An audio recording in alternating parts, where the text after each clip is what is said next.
Hello guys, आज के इस वीडियो में हम सीखने वाले हैं प्रिंसिपल साहब को एप्लीकेशन कैसे लिखें। हमारा उन्वान है प्रिंसिपल को माइग्रेशन सर्टिफिकेट के लिए एक दरख्वास्त लिखें। उसके लिए सबसे पहले हम लिखेंगे आली जनाब प्रिंसिपल साहब सलाम मसनून गुड मॉर्निंग।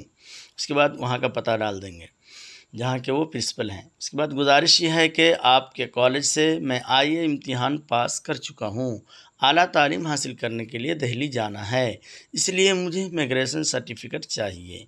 उसके बाद अपना रोल नंबर और रजिस्ट्रेशन नंबर लिख देंगे।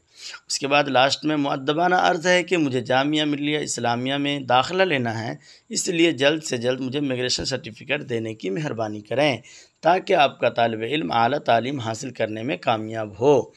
उसके बाद अपना पता नाम लिख देंगे, जैसे मेरा नाम अनवारुल हक या जो भी नाम हो वो नाम लिख देंगे। उसके बाद रोल नंबर, रजिस्ट्रेशन नंबर और जहाँ के आप हैं वहाँ का पता दे देंगे। इस तरह से हम